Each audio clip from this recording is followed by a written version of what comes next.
¿Sabías que Fanta nació de la desesperación y no siempre fue naranja? Durante la Segunda Guerra Mundial, en pleno corazón de la Alemania nazi, un empresario se vio obligado a inventar un refresco usando pulpa de manzana y suero de leche. ¿Cómo terminó eso convirtiéndose en una de las bebidas más populares del mundo? Quédate, porque esta historia es más sorprendente de lo que imaginas. Cuando piensas en Fanta, seguro imaginas burbujas, colores brillantes y anuncios llenos de música. Pero, ¿y si te dijera que su origen no tiene nada de alegre? La primera botella de Fanta no nació en una fiesta, sino en plena Alemania nazi, en medio de la Segunda Guerra Mundial. Y lo más impactante, se fabricó utilizando sobras de comida. ¿Cómo pasó algo así? Hoy te voy a contar la historia real de cómo la necesidad y la creatividad dieron vida a una bebida que, aunque nació en uno de los periodos más oscuros del siglo XX, sigue en nuestras mesas hasta hoy. Pero, ¿cómo llegó Coca-Cola a estar tan presente en Alemania antes de la guerra? En los años 30, Coca-Cola no era solo una bebida estadounidense. En Alemania se había convertido en parte del día a día. Imagina esto. Más de 5 millones de botellas al año salían de 43 fábricas repartidas por el país. La compañía, con astucia, se vestía de local para no levantar sospechas, ocultando sus raíces americanas en un contexto donde lo extranjero generaba rechazo. Incluso Hermann Göring, uno de los hombres más poderosos del Tercer Reich, impulsaba su expansión, aunque en el fondo soñaba con apoderarse de la fórmula secreta. Para 1939, Coca-Cola en Alemania era tan común que hasta los prisioneros de guerra se asombraban al descubrir que, del otro lado del conflicto, en Estados Unidos, también se bebía la misma bebida. Pero entonces llegó el golpe inesperado. A finales de 1941, con el ataque a Pearl Harbor y Estados Unidos entrando de lleno en la guerra, todo cambió para Coca-Cola en Alemania. De un día para otro, el gobierno estadounidense cortó el suministro del ingrediente clave, el jarabe concentrado. Imagínate las fábricas, antes llenas de movimiento, quedando completamente paralizadas. Sin ese concentrado no había Coca-Cola. Ahí es cuando aparece un hombre clave, Max Keith, director de Coca-Cola GmbH en Alemania desde 1938. Y aquí viene la pregunta que cualquiera en su lugar se habría hecho.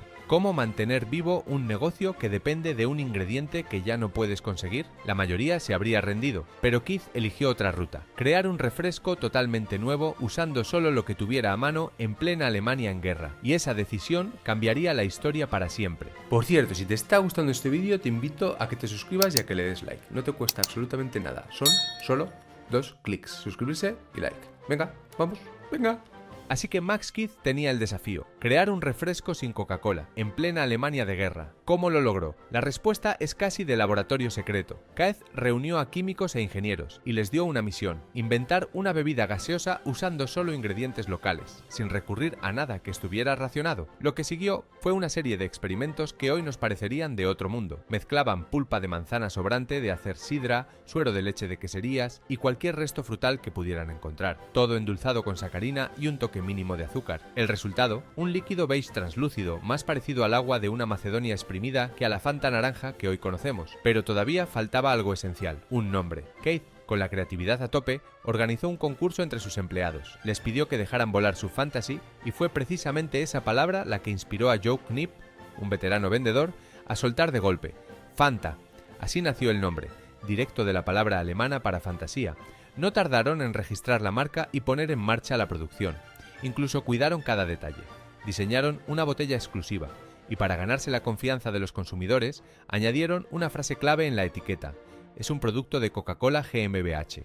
Aunque la Coca-Cola ya no estuviera, el público sabía que Fanta venía de la misma casa, una jugada maestra en tiempos difíciles. Y contra todo pronóstico, Fanta no solo funcionó, arrasó. En 1942, apenas un año después de su creación, Fanta inundó el mercado alemán. Para 1943 se vendían alrededor de 3 millones de botellas al año. ¿Cómo es posible que un refresco hecho de sobras alcanzara cifras tan cercanas a las de la mismísima Coca-Cola antes de la guerra? La clave estaba en un detalle que muchos pasaban por alto: el azúcar escaseaba, pero Fanta, con su sacarina y un toque de azúcar, ofrecía un dulzor muy valorado. Tanto que la gente no solo la bebía, la usaban para endulzar infusiones, sopas, incluso guisos. En una época donde cada gramo de azúcar era un tesoro, Fanta se convirtió en un sustituto inesperado. mercado. Pero lo más sorprendente no fue solo el éxito comercial. A diferencia de otras marcas que se aliaron con la propaganda del Tercer Reich, Fanta nunca utilizó simbología nazi ni se alineó políticamente. Max Keith, el hombre detrás de la marca, jamás se afilió al partido nazi. Su objetivo era otro: mantener vivas las fábricas, proteger a sus empleados y, en silencio, incluso arriesgarse para ayudar a aquellos perseguidos por la Gestapo. Una historia de supervivencia empresarial,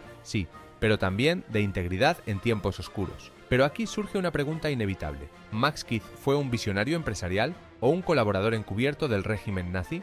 Aunque Fanta triunfó durante la guerra, después del conflicto quedaron dudas en el aire. Desde Atlanta, en la sede de Coca-Cola, no tenían claro si Keith había actuado por simple supervivencia empresarial o si había cruzado una línea peligrosa. Tras la rendición de Alemania en 1945, Coca-Cola envió investigadores para averiguar la verdad, y lo que descubrieron fue sorprendente. Keith no solo había evitado colaborar con el régimen, sino que incluso se arriesgó para proteger a empleados perseguidos por el partido nazi. No fue sancionado, al contrario, se le reconoció su valentía y habilidad para mantener a flote la filial alemana sin ceder ante las presiones políticas. Eso sí, la guerra había dejado cicatrices. Muchas de las fábricas de Coca-Cola y Fanta fueron reducidas a escombros por los bombardeos aliados. Sin embargo, y esto es casi increíble, en medio de un país en ruinas, la producción de bebidas se reinició rápidamente. Con la paz restablecida, The Coca-Cola Company retomó el control de su filial alemana y, por supuesto, de la marca Fanta. Una marca que ya no era solo un experimento de guerra, sino un símbolo de resistencia y adaptación. Si has llegado hasta aquí, te invito a que te suscribas a nuestra newsletter vocaciondigital.com, donde cada semana hablamos de marketing y emprendimiento. Además, por hacerlo, recibirás inmediatamente este ebook de aquí, donde te cuento 7 empresas rentables que yo mismo he experimentado. Sin más dilación, seguimos con el vídeo. Con la guerra terminada y Coca-Cola de regreso en Alemania, Fanta continuó produciéndose, pero solo por un tiempo. La compañía madre quería volver a centrar sus esfuerzos en su producto estrella, la Coca-Cola clásica. ¿Significaba eso el final de Fanta? No del todo. La idea ya había demostrado su valor, y como toda buena historia, estaba lista para un nuevo capítulo. Fue en la década de 1950 cuando Coca-Cola decidió darle a Fanta una nueva identidad, una que encajara con los tiempos de paz. Y en 1955 ocurrió algo clave.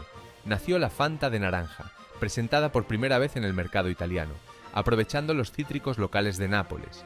Ya no era aquel brebaje pálido hecho con sobras durante la guerra. Ahora, Fanta era una gaseosa vibrante, de color brillante y sabor dulce a frutas, pensada para una nueva generación que prefería olvidar los años oscuros. El relanzamiento fue un éxito inmediato. Fanta no solo se quedó en Europa. A finales de los años 60, la marca comenzó a expandirse internacionalmente, llegando incluso a Estados Unidos.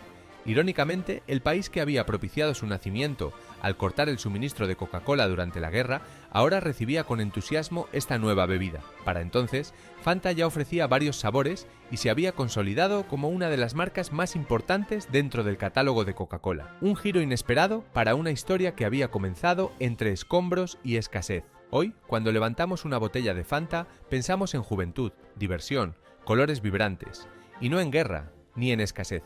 La mayoría de las personas ignora, o ha preferido olvidar, que esta bebida nació como una solución de emergencia en la Alemania de Hitler. A lo largo de los años, Coca-Cola ha hecho esfuerzos por distanciar la imagen de Fanta de aquel oscuro capítulo. De hecho, en 2015, un anuncio conmemorativo del 75º aniversario de Fanta en Alemania generó polémica al referirse nostálgicamente a los buenos viejos tiempos de los años 40. La empresa retiró el anuncio de inmediato y pidió disculpas públicas, dejando claro que Fanta no tiene nada que ver ni con Hitler ni con el partido nazi. Pero más allá de las polémicas, lo cierto es que la historia de Fanta es un recordatorio poderoso, a veces de la necesidad más desesperada y de las circunstancias más sombrías pueden hacer algo completamente inesperado. Fanta pasó de ser un brebaje pálido hecho con sobras a convertirse en una bebida global, presente en más de 190 países. Y quizás, la próxima vez que veas una botella de Fanta, recordarás que detrás de esas burbujas y colores brillantes hay una historia de ingenio, resistencia y reinvención. Un recordatorio burbujeante de que incluso en las peores circunstancias pueden hacer algo inesperadamente dulce. Si te ha gustado esta historia, tienes que ver esta otra que es totalmente igual de inspiradora. Te la recomiendo y nos vemos en el siguiente vídeo. Chao, chao.